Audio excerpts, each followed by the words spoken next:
A bright young woman standing at the threshold of success suddenly vanished into a chilling silence. During a fateful interview, as her final words echoed through the call, the sounds of screaming and struggle erupted. Then, nothing. And as investigators peeled back layers of lies, a haunting secret emerged. She had been watched in the shadows for months. This wasn't just a murder. This was the tragedy of control twisted into destruction. You will hear Jaime Wilson's final words. You will feel the cost of a love turned toxic. Prepare yourself, because what you're about to witness will stay with you. Before we begin, hit subscribe so you won't miss our next gripping true stories. Blue lights flickered across the narrow lanes of the trailer park, washing over aluminum siding and rusted chain-link fences. The camera pushed forward through the dusk, weaving past abandoned bicycles and sagging porch steps. Somewhere within this maze of temporary lives, a woman's future had come to a permanent stop. Inside one of the trailers, first responders moved briskly. The white sheet they carried seemed too light, too small to hold the weight of an entire life. A paramedic adjusted the stretcher with practiced detachment, but her eyes lingered on the pale fingers visible beneath the sheet's edge. A clipboard snapped into place. Jaime Wilson, age 25. The paramedic exhaled. Another name, another loss. Sirens wailed low in the distance as the camera cut to black. A voice filled the silence. A young woman with her whole future ahead of her vanished on an otherwise quiet afternoon. And what remains is the most terrifying silence of all. The screen flared to life again. A small, windowless interview room. Fluorescent light buzzed overhead. The air felt thick, stale, the kind that settled into the walls and refused to leave. Jacob Spray sat hunched forward, elbows on his knees, fingers tapping against the edge of his chair. Sweat glistened on his temples. His breath came too fast, shallow and unsteady. What the hell is going on? We're trying to get a hold of her. A detective leaned back, arms crossed, voice calm. Was she arrested? Jacob shook his head wildly. No. What's going on? Another detective spoke, words measured. She was betrayed by someone she trusted. Jacob's gaze snapped upward. His pupils were blown wide, darting between the two men. His throat worked, but no words came.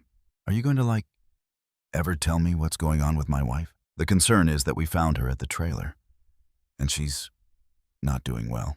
Jacob's face drained of what little color it had. His shoulders folded inward. His hands trembled as they gripped the hem of his hoodie. To the outside world, they were a couple on the brink of divorce. But beneath the surface, the story was far from simple. Jealousy, control, obsession, and perhaps something darker still. Earlier that afternoon, sunlight streamed through the thin curtains of Jamie's trailer. She adjusted her laptop camera, smoothing her hair, her expression bright with nervous anticipation. On the screen, her soon-to-be boss smiled back. "Thank you for meeting with me today," she began, voice steady. On a nearby table, her phone buzzed once. A message from Jacob. "Don't forget I love you, always." She glanced at it, hesitated, then placed the phone face down. Across town, Jacob wiped down the counters of the sorority kitchen. His movements were mechanical. In his pocket, a screenshot of Jaime's Instagram story burned against his thigh. She had been out the night before, with someone else. His jaw tightened. His grip on the sponge whitened his knuckles. At the trailer, Jaime's interview was in full swing. Confidence rose in her voice. "I'm passionate about team leadership. I believe in building community." The knock came sudden and hard.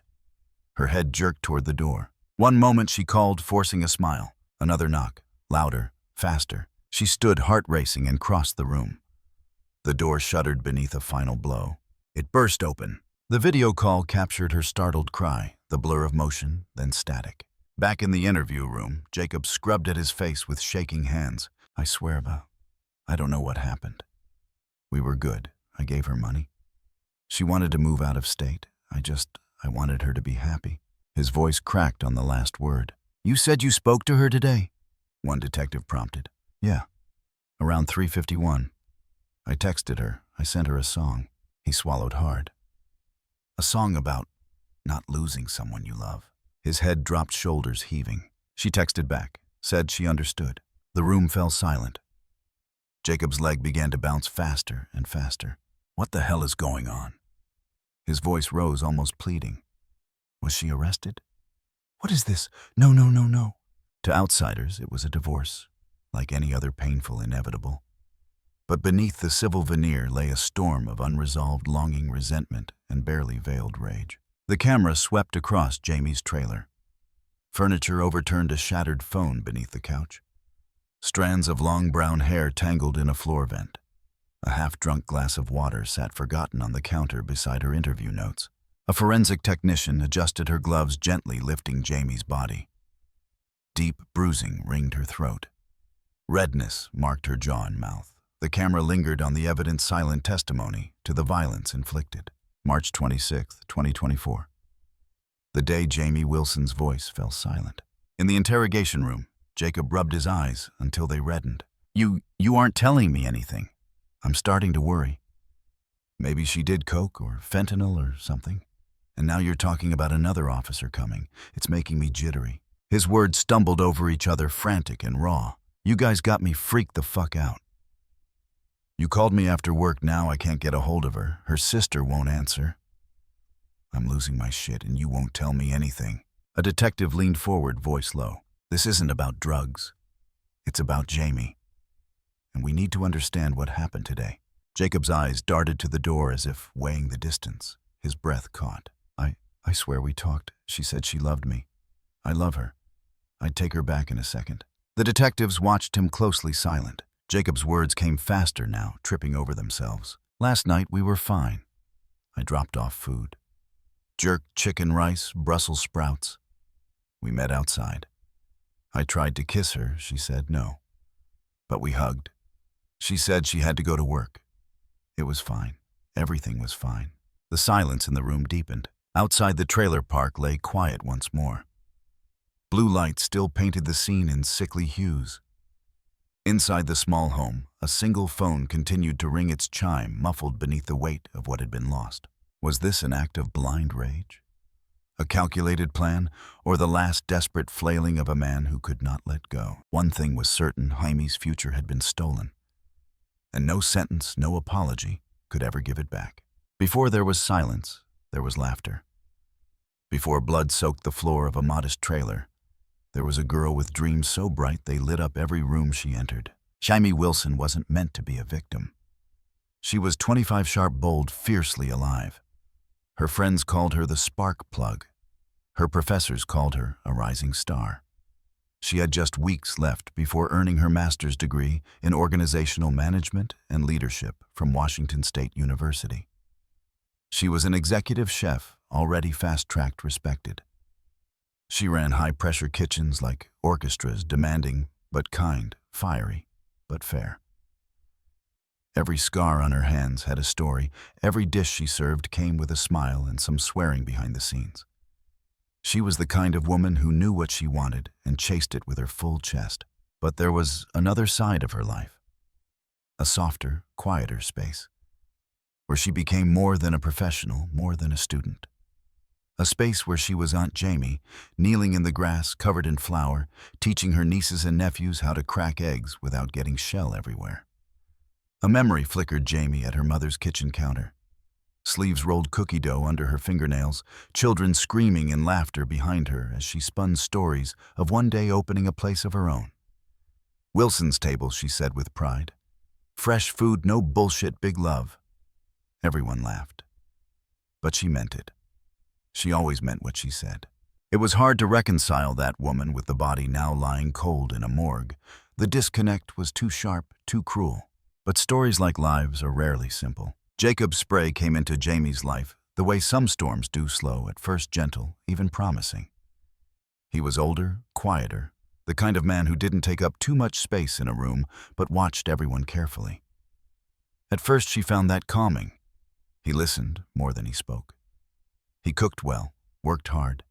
He had scars too, just not the kind you could see. They met through mutual friends and fell hard. Not fast, but deep. She liked his steadiness, or what she thought was steadiness. He liked her fire. She liked the way he said her name. He liked that she needed him, or at least he thought she did. It started like that, and for a while it worked. Then came the edges. Jacob had been through things, unspoken things. Past jobs, lost run-ins with the law that didn't stick, a drinking habit that came and went like a bad season. He was the kind of man who could be charming for hours and then impossible in a single sentence. Jaime didn't always see it, or didn't want to. Love made excuses sometimes, but his quiet turned controlling. Subtle at first. He didn't like her texting too late. He didn't trust her male co-workers. He asked about her passwords. He didn't want her going out without telling him. And when she hesitated, he made it about love. I just want to keep you safe. Jaime pushed back at first with patience, then with rising frustration. They fought. He sulked. She forgave. They tried again. But something had shifted. One night, early into their marriage, she came home smiling, cheeks flushed from a girls' night out. Jacob sat on the couch, lights off, a bottle on the floor. He didn't shout. He didn't hit. But his silence said enough. That night, she slept on the edge of the bed, wondering when it had gotten this cold. There were good moments. She wouldn't have stayed if there hadn't been. He made her breakfast. He brought her coffee during finals week. He rubbed her back when she was too tired to move. They planned a trip to Montana once. They never went. But they talked about it like it was real. Still, the fractures kept spreading. Then there was the girl. Her name isn't public. But she lived in the same trailer park for a summer. Jaime and she had a thing, brief, raw, unfinished. Jacob found out. It wasn't cheating, not really. They were on a break, Jaime said. But Jacob didn't see it that way. It's one thing if it's a guy, he said once. But another woman, that's some whole other betrayal. He brought it up months later in fights that had nothing to do with her. It wasn't about jealousy, not really. It was about control, about what she owed him, about what he thought he owned. Jaime hated that. She pulled back. She started looking at places out of state. New jobs, a fresh start. Then came the trailer. It had been theirs together once. A temporary space after they moved out of a shared apartment. Jaime wanted to keep it. It was close to work, close to her school, cheap. Jacob wanted it too, even though he didn't live there anymore. He offered her money not to take it. She took it anyway. He said fine. Then he texted her every day about the propane tank, the insurance, the dishes. You took my trailer. The least you could do is answer my calls. She didn't. Instead, she talked to friends, started writing a business plan, started smiling again. Jacob didn't like that. One day he showed up unannounced, said he wanted to see the dog. Jaime refused. He threatened to call the cops. She told him to grow up. Another day he texted her 22 times in 2 hours. One message just read, "You're killing me, Jaime." She didn't respond. He showed up again. She called the police. He left. They had a restraining order drafted, but never filed. They were still technically married. Jaime thought maybe it would pass. I just want peace, she told her sister. No more chaos, just quiet, just space. But Jacob didn't believe in space. He believed in strings. Invisible ones wrapped around the wrist, tugged tight. He asked her to dinner. She said no. He sent her songs. Lyrics about strangers becoming lovers, lovers becoming strangers again. I don't want to be strangers, he wrote. I love you, she answered politely. I understand. She was polite too often. That's what her friends said after. Too generous, too hopeful, too kind. The week before her death, Jaime visited her niece's school. She brought cupcakes, wore a ridiculous chef's hat, told stories about burnt pancakes, and saving money 1 egg at a time. The kids adored her. One of them asked if she was famous. Not yet, she laughed. But give me a year.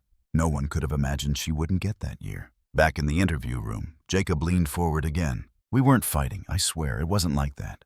He tried to smile. It didn't reach his eyes. I dropped off food. Jerk chicken, rice, Brussels sprouts with sweet chili sauce. She liked those. He paused. I tried to kiss her. She said no, but we hugged. He looked down. She said she had to work, a fruit tray, for 7:30.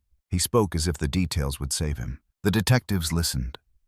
They'd heard this before. Too many times.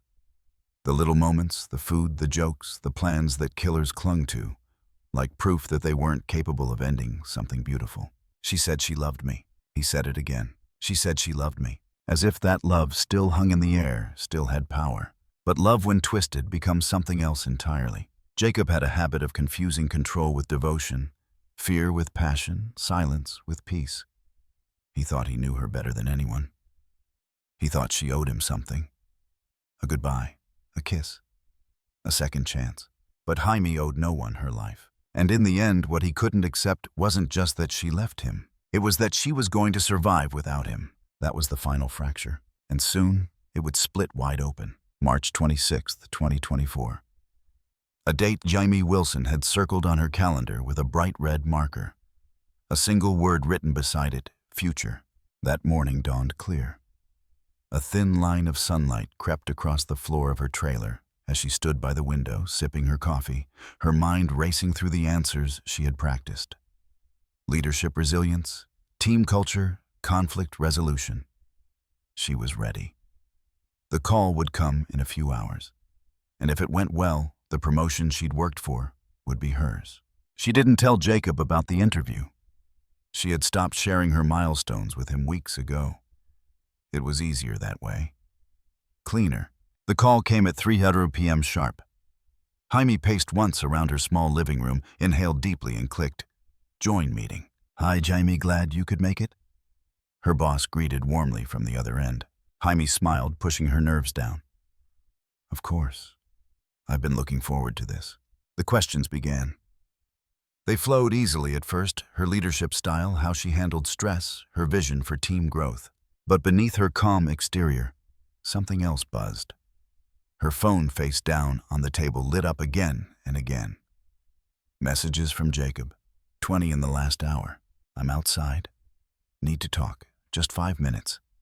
Open the door, please. I brought food. You need to eat." She ignored them.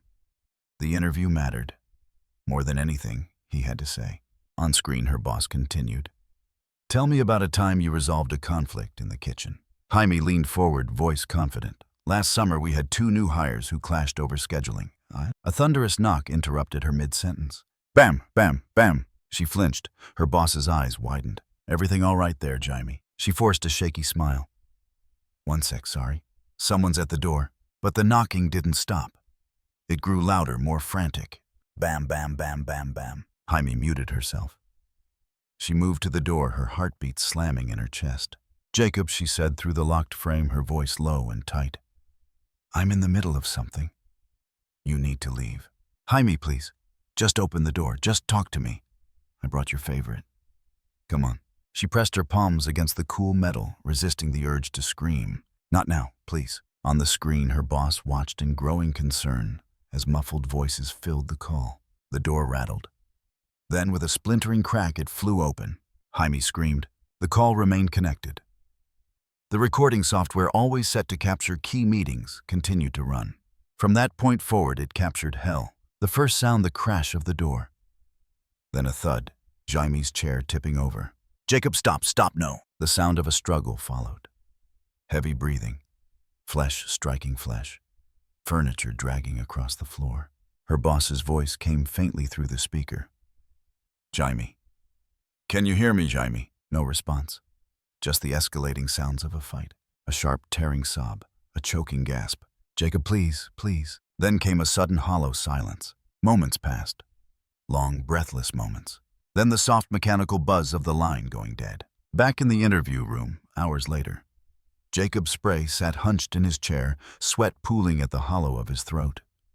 His hands wrung the fabric of his hoodie, twisting it tighter with every passing second. "I dropped off food," he said finally, voice flat. "Jerk chicken, rice, Brussels sprouts. She loves those." He glanced up at the detective's eyes, wide and glassy. "I tried to kiss her.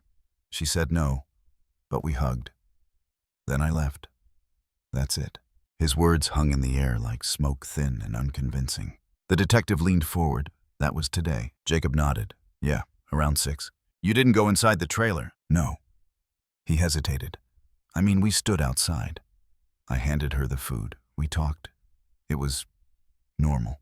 But it wasn't normal, not even close." At the crime scene, investigators recovered Jaime's laptop.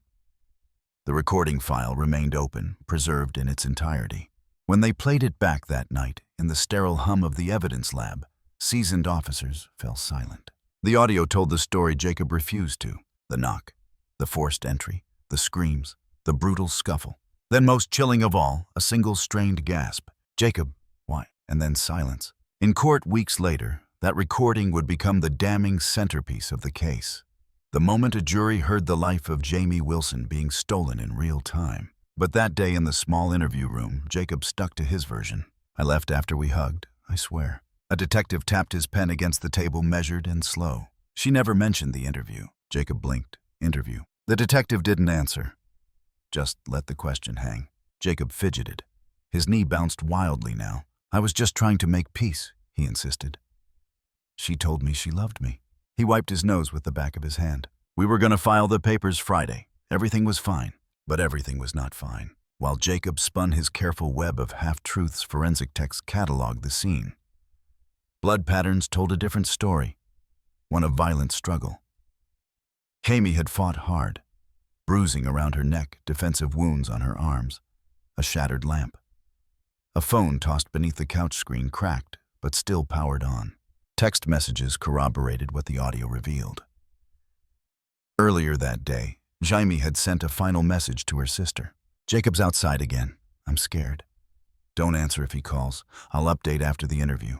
That update never came. Meanwhile, Jacob kept talking. "She told me she was proud of me. Said she hoped I'd be okay." He forced a smile. "We were good." The detective's gaze hardened. "Jacob," he said quietly, "we need you to be straight with us. This is serious." Jacob's throat bobbed. "I am." But beneath his words, the cracks widened. The detective opened a folder slow and deliberate. Inside a single page, a transcript of the recording's final moments. "We've heard the call," the detective said softly. "We know what happened."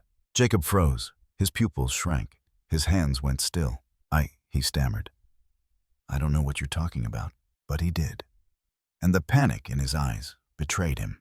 The detective closed the folder. "There's a recording, Jacob. Her boss heard everything. So did we." Jacob's mouth opened, but no sound came. He sagged back in his chair, the fight bleeding out of him. For a moment, no one spoke. In the sterile silence of that room, one truth hung heavier than any words. There had been no goodbye. No embrace. No parting kiss. Only terror. Only violence. Only a life stolen mid-sentence. And somewhere across town, in a darkened evidence lab, the soft clicks of a recording continued to echo.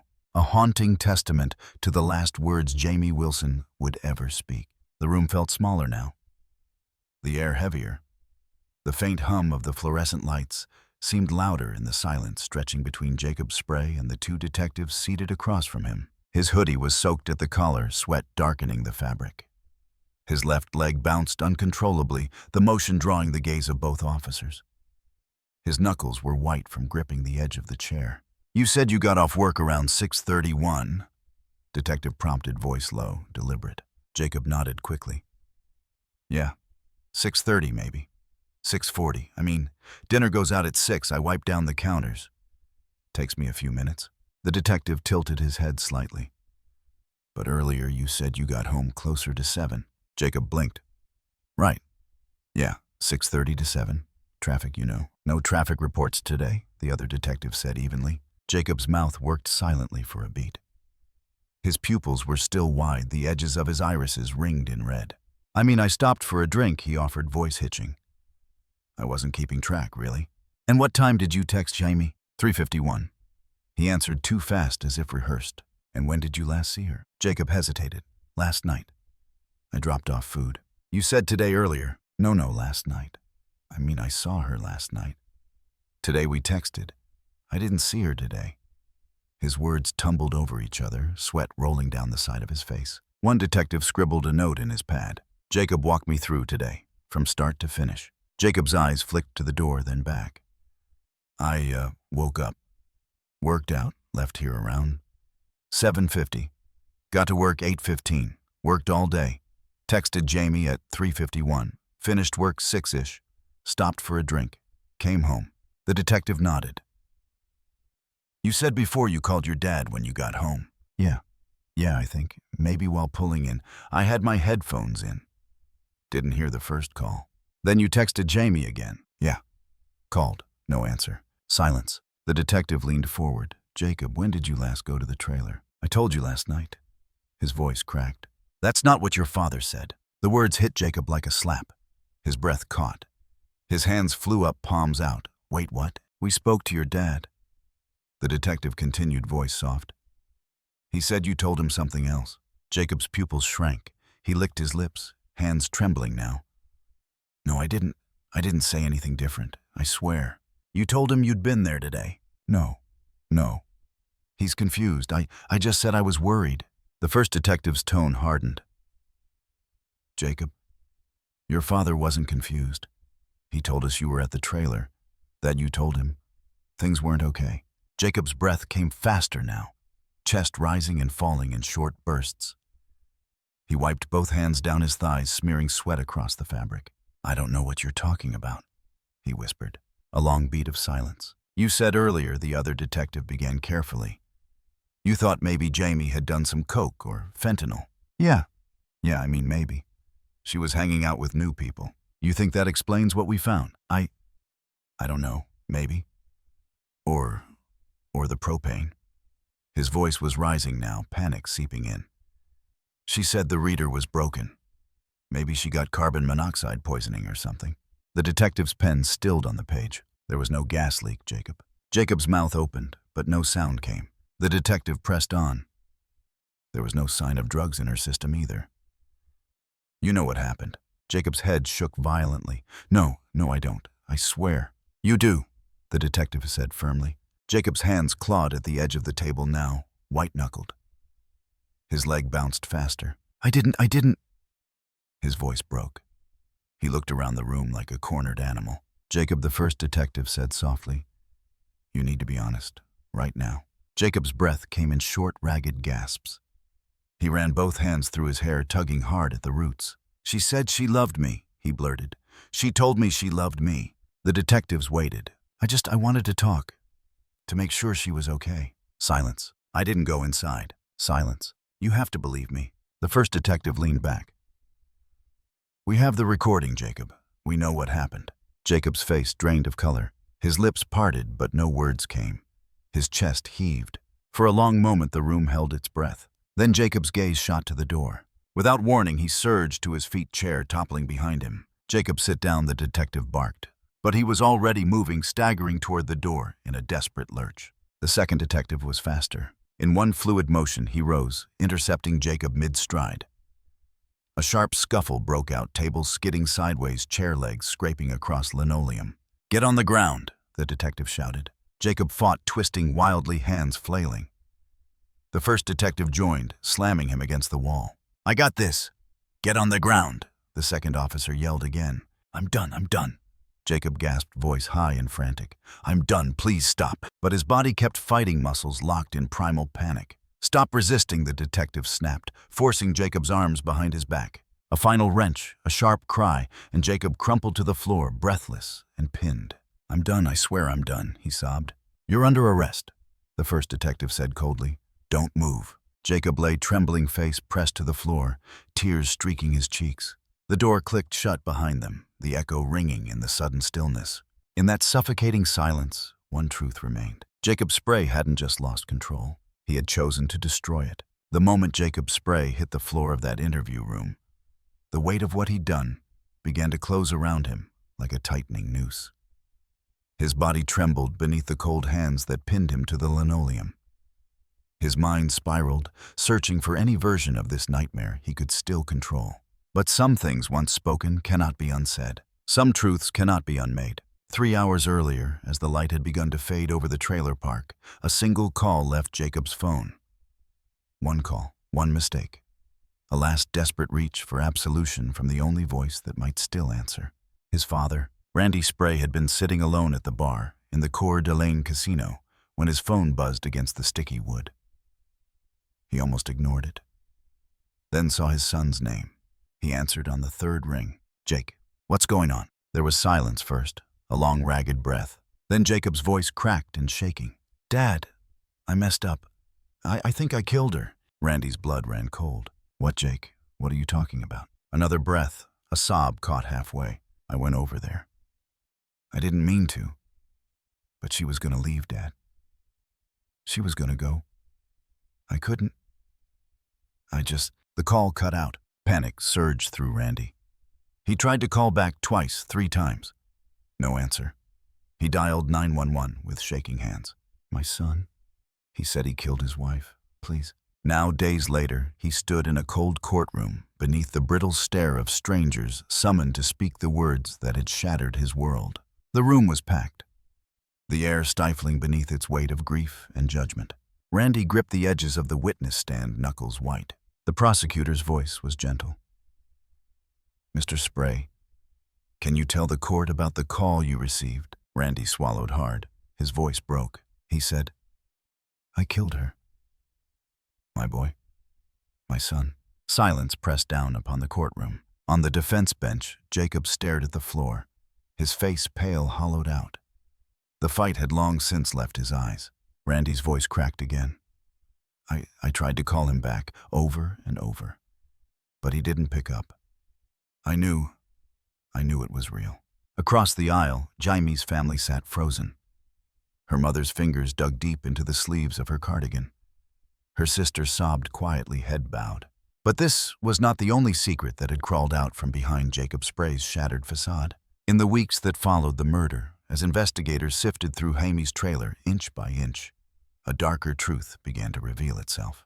Tucked beneath the TV stand, concealed behind a stack of cookbooks and an old router, a small black device blinked faintly. A hidden camera. It had been wired carefully, its power source spliced into an old extension cord, its lens no larger than the head of a nail. At first glance, it might have been missed. But a young tech noticed the slight distortion in the feed on Jaime's smart TV settings. They traced it. What they found was months of footage, silent, haunting windows into Jaime's private life. There she was, singing softly in the kitchen, folding laundry, talking on the phone, crying alone on the couch, conversations with friends, moments of quiet joy, moments of exhaustion, and through it all, utterly unaware of the unblinking eye watching her. The footage made the seasoned detective sick. He was watching her, one said, voice low, for months. The timeline became clearer. Jacob had installed the camera during one of his early visits after their separation, under the pretense of fixing a broken lamp. He had hidden the device himself methodically, deliberately. In court, this revelation landed like a hammer blow. The prosecutor brought in an expert witness, digital forensics. The footage played in stifling silence. There was Jaime laughing on the phone. There was Jaime folding her graduation gown. There was Jaime wiping tears from her eyes, late at night, staring at the door. The courtroom shifted uncomfortably.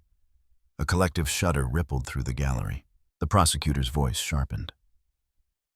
Did Ms. Wilson ever consent to being recorded? No, the expert answered. She clearly had no idea. The camera caught her changing clothes, crying in bed, curling up with her dog, every vulnerable moment laid bare for a man who believed her life still belonged to him. On the stand, Randy Spray wept openly. I didn't know, he whispered.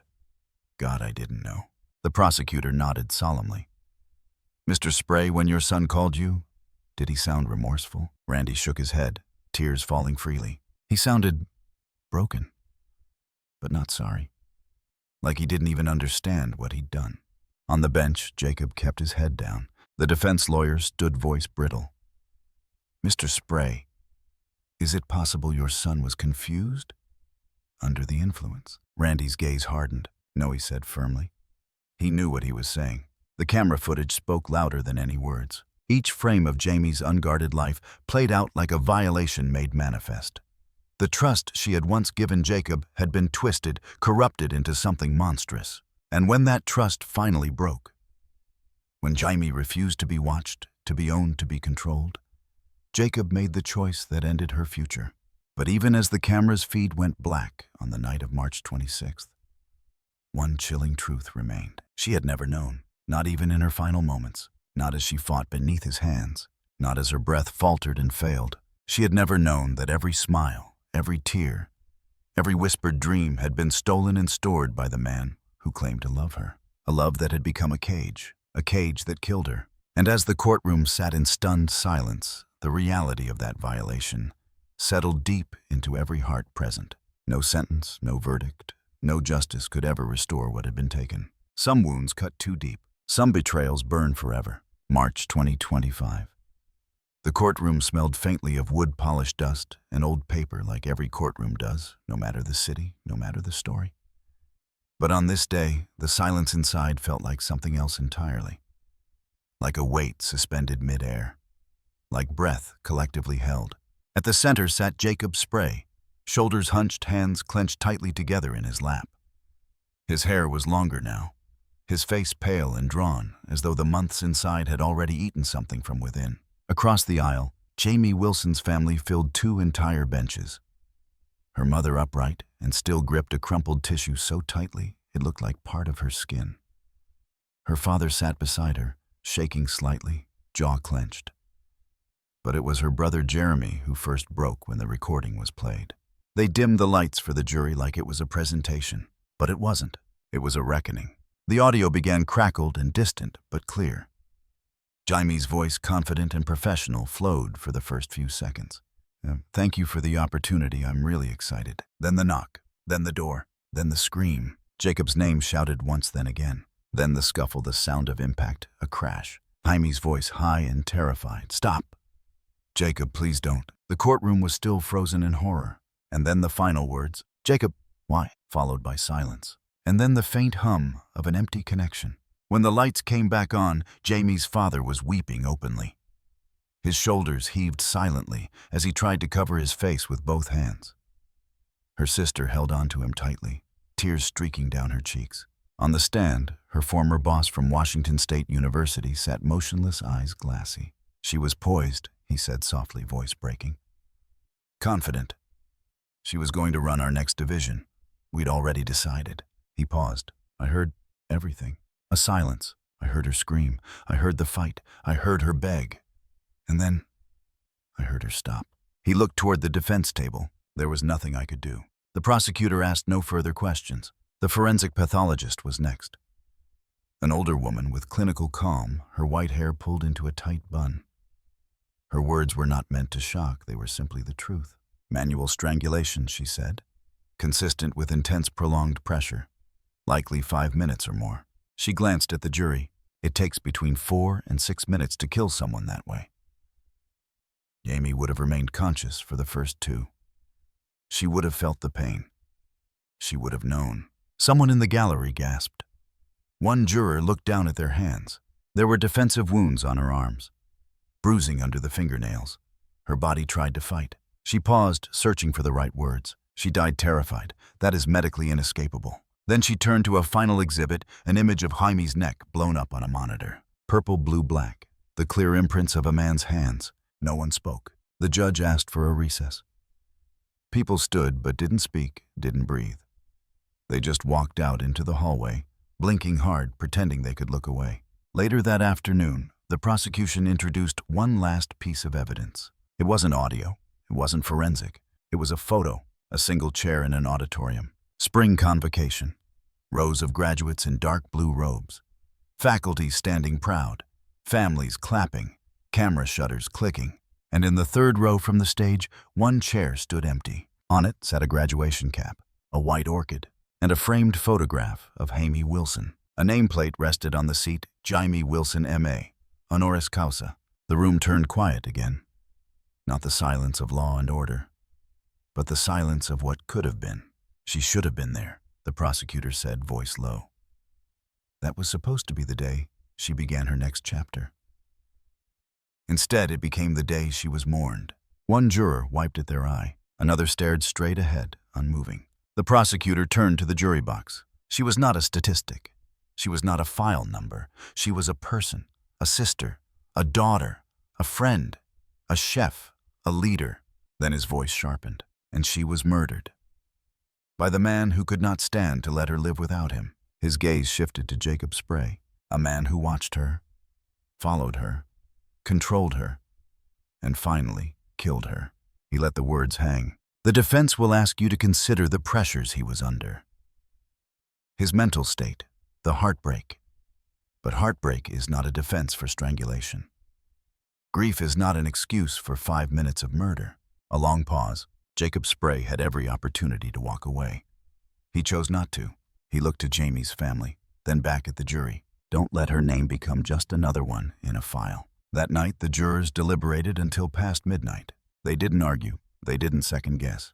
They listened to Jaime's last words again, twice. Then they came back with a single verdict: guilty. As the judge read the decision aloud, Jaime's mother reached out her hand, trembling as it found her husband's. Jacob did not react. He stood motionless, head bowed, lips pressed together so tightly they were white. The courtroom emptied slowly. Outside, the press gathered, flashes popping against the night. Inside, the last person to leave the gallery was Jaime's brother. He paused by the prosecution table, eyes rimmed red.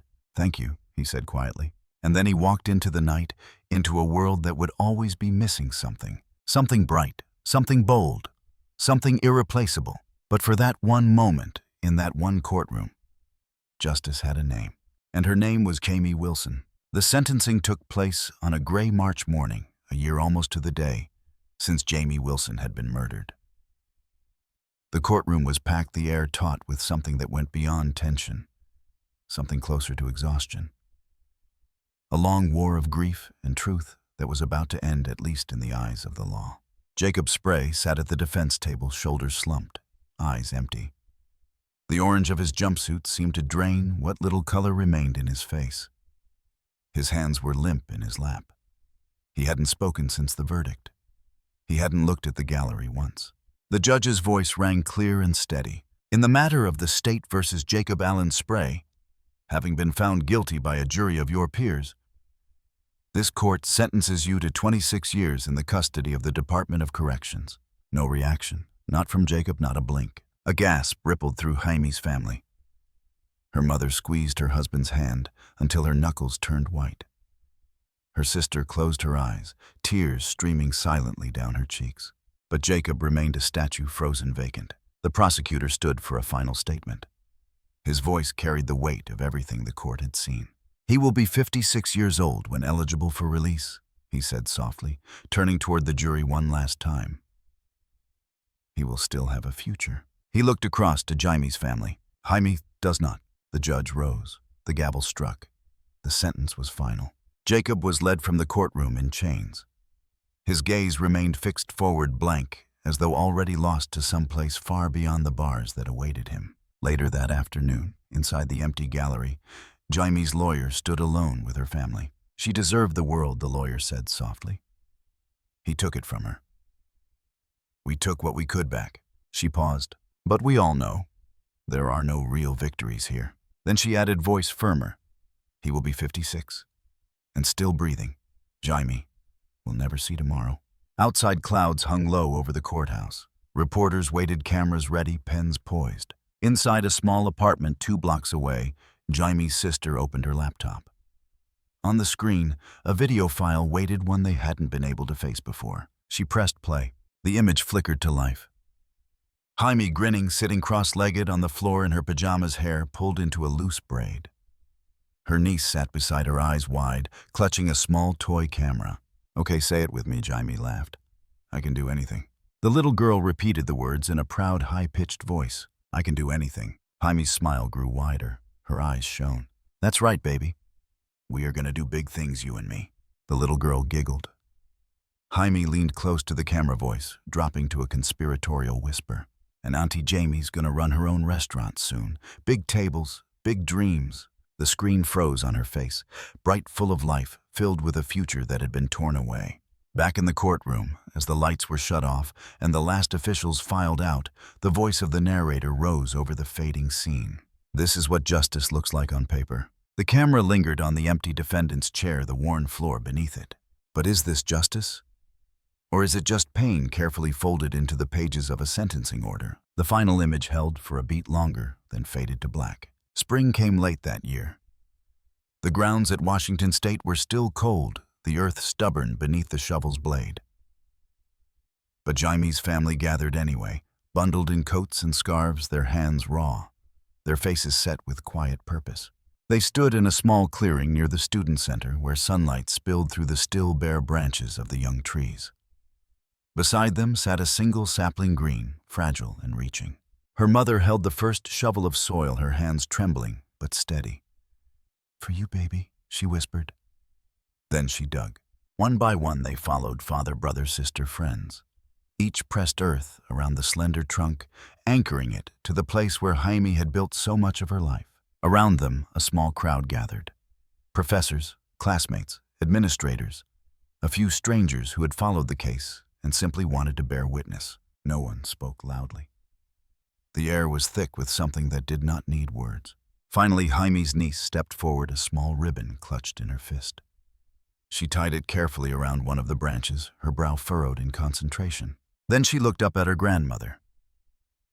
"So she can see it," she whispered. Her grandmother nodded, her throat too tight for words. A plaque was placed in the ground beneath the tree. The camera moved in close, catching each letter as the sunlight caught the brass. In memory of Jaime Wilson. She lived loud. She died silent. But we will not stay quiet. The shot lingered there, unflinching. The voice of the narrator rose low and steady. She was taken, but we do not have to let her be forgotten. The camera cut to a montage images of Jaime at her best. Stirring a pot in the campus kitchen, laughing with friends at a late-night study session, her arms wrapped around her niece at a birthday party. Life. Energy. Possibility. Then the screen faded to black once more, and the narrator's voice deepened sharper now. If you see the signs, if you hear the warning cries, do not look away. If you witness the shadow of domestic violence, speak. A beat. One voice can save a life. One action can change a future. The screen held that message in stark white against the black. Speak up, reach out, save someone. The final shot returned to the tree branches swaying gently in the spring breeze. Jaime's name gleamed beneath the leaves. The screen faded slowly, and the story closed.